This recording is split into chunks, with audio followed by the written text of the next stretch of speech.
Isang taon ng pagkilos, isang taon ng paglilingkod, isang taon ng kabataang may pag-asa. Kami ang Pag-asa Youth Association of the Philippines o PIAP Barangay Paliparan 3 Chapter. Ang PIAP ay isang organisasyong binubuo ng kabataang disadvantaged out of school na layuning bigyan lakas, kaalaman at boses ang mga kabataan upang maging aktibong bahagi ng lipunan. Layunin netong tipunin ang mga kabataan upang bigyan daan ang partisipasyon nila sa mga proyekto ng barangay at makiisa sa mga gawaing makabuluhan.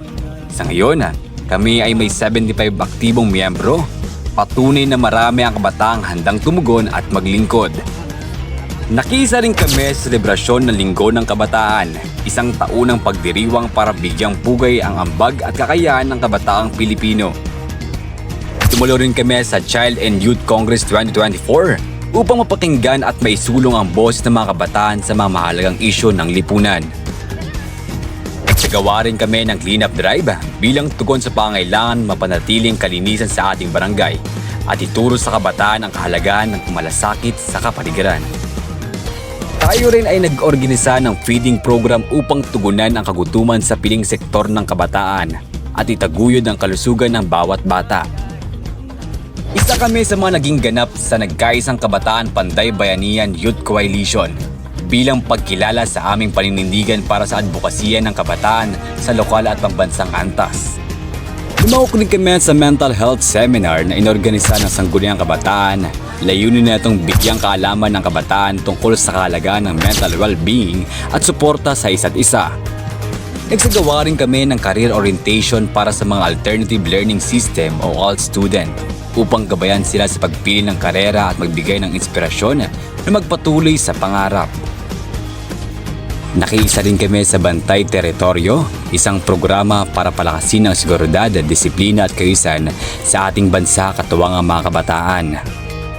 Nagsagawa rin kami ng Handog Saya, katuwang ang PCU Student Council kung saan namahagi kami ng grocery item sa mga nangangailangang pamilya. Isang simpleng paraan sa pagbabahagi at pagmamalasakit.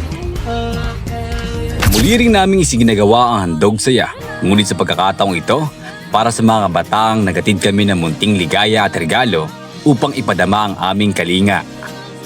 Ang PIAP rin ay nagsilbing facilitator sa Safer Internet Activity katuwang ang Plan International Pilipinas. Layunin na itong itaas ang kamalayan ng kabataan tungkol sa ligtas sa paggamit ng internet. Naging bahagi rin kami ng Safer Internet Caravan, proyekto ng CSWDO at Plan International Pilipinas.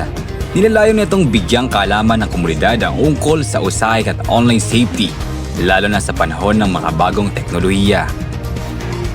Buong puso rin kaming nakiisa sa Global Youth Summit 2025, isang pagtitipon ng kabataan mula sa iba't ibang panig na bansa upang pag-usapan ang ating mga isyong kinakarap ng bagong henerasyon.